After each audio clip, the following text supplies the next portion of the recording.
murtiyeed beeraha Chibagal la Garowe walaalayaal sidii caadada ahayd madasha samatixinta Puntland waxay idin soo gudbinaysaa war murtiyeedkii 27 mar ay idinku wargelin jiray iyadoo kaga hadlaysa qodobada hoos ku xuras qadiyada khilaafka dawladaha khaliijka iyo shirka Kismaayo madasha samatixintu sidii hore dhowr jeer oo hore u cadeysay khilaafka soo kala dhaxgalay maamul goboleedyada iyo dawladda federaalka ah waxaan mar labaad ku celinaynaa inay arintaasi tahay mid ay ku qaldan yihiin madaxweynayaasha maamul goboleedyada ilaa hadda inta cadeysatay sida madaxweynaha Puntland madaxweynaha Koonfur Galbeed iyo kan Galmudug oo xilka laga qaaday oo xataa ay ku khilaafsan yihiin shacabkooda iyo qaybo kamida golayaashooda madasha samatixintu waxay cadeynaysaa shacabkan oo iftiiminaysaa in madaxweynayaasha maamul goboleedyadu ay khilaafeen mowqifkii shariifka ahaa ee dawladda federaalku ka qaadatay khilaafka dawladaha khaliijka ayna jabiyeen qodobka 54 ee dastuurka qaranka ayagoo watadanahooda gaarka ah qaraabanayana una adeegaya dawlada shisheeye ay ku tunteen dastuurkii ummadda Soomaaliyeed ayna caddahay inay galeen dambi ah khiyaamo qaran madasha samatixintu waxay shacabka u iftiiminaysaa in qodobka ay adeegsanayaan oo qodobka 53 ee dastuurka uu yahay la tashi lagala tashanaya arrimaha khuseeya maamuladooda waxaynu ognahay talo ama waa la qaataa ama waa la diidaa cuskashadooduna waa qiiq isku qaris madasha samatixintu waxay cambaaraynaysaa shirka maamul goboleedyada Kismaayo uga socda shirkaas oo lagu lagoynayo ummadda Soomaaliyeed lana dagaalamayo dawlad Soomaaliyeed oo hanaqaada looguna shaqeynayo dalal ajnabi ah ugu dambeyntii madasha samatixintu waxay cambaaraynaysaa isku dharaninta madaxweynayaasha maamul goboleedyada qaarkood isku dhararinayaan dawladda federaalka ah oo sharciyan مسؤولك عدالك يا دتك الصوماليات وحنا عدل كلنا كوانتوبة إن المجا يشرفت سمعة ومدة الصوماليات كعيارتان إذن كأو عديجية دولة داش الشيء عسانتي مسيا جود مدح السبيل لفتان ملا جدي بعجلة قضية خلافك اسمها الدكتور بوساسو madasha samatixinta siday hore u cadeysay mar labaadna waxay ku celinaysaa inay taageersan tahay mowqifka ay go'aansadeen beelaha xaquudirirka ee ku nool gobolka bari madasha samatixintu waxay cadeynaysaa in madasha iyo beelaha bari midna uusan diidaneen horumarka dalka guud ahaan iyo in gaar ahaan boosaaso dekad laga dhiso madasha samatixintu waxay cambaaraynaysaa heshiiska oo ku salaysan musuqmaasuq boob dhaxal wareejin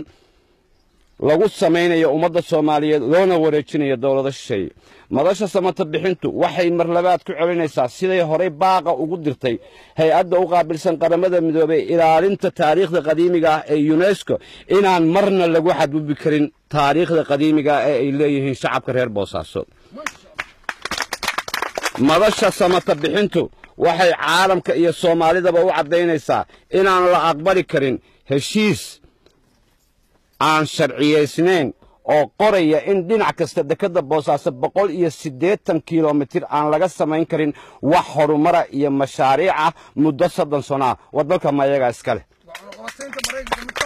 oo maana bali looga dhigayo DB Wall hay'adaas oo duulaan ku ah ummadda Soomaaliyeed gaar ahaan reer Puntland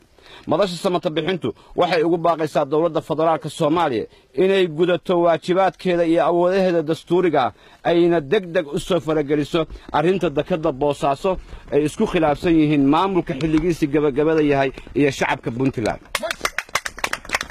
cambaarayn madasha samatixintu waxay cambaaraynaysaa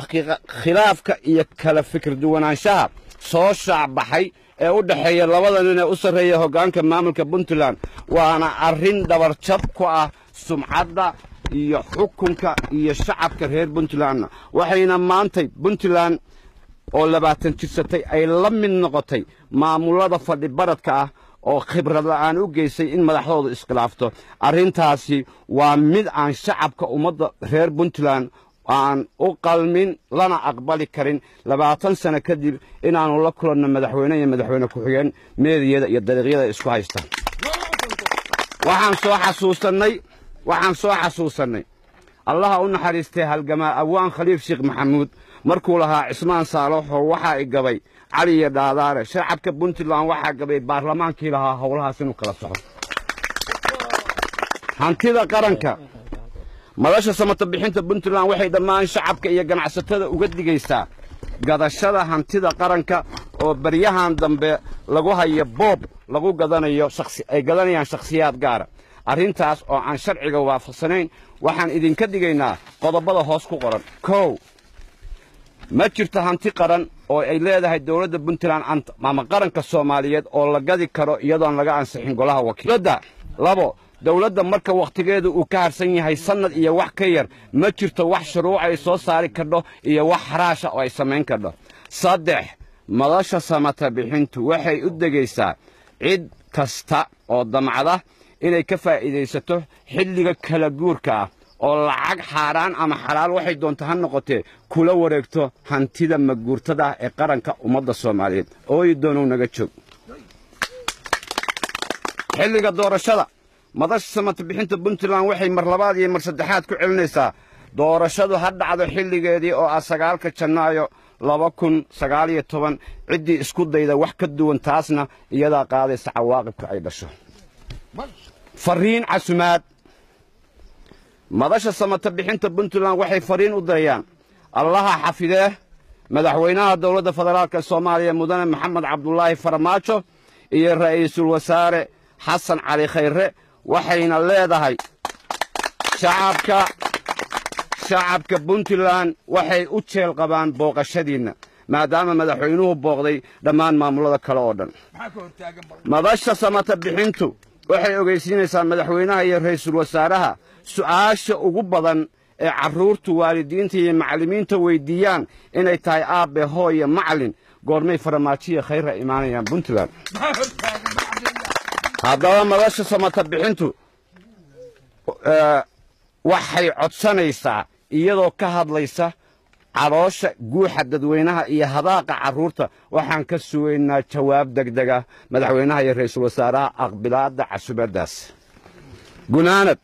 madasha samata bixinta puntland waxay shacabka ka codsanaysaa inay ilaashadaan nabadooda midnimadooda wadajirkooda ummadnimadooda iyo nabadgelyada ayna la shaqeeyaan maamulka wakhtigiisu dhammaanayo inta uu ka dhammaanayo wasalaamu calaykum waraxmatullahi wabarakatu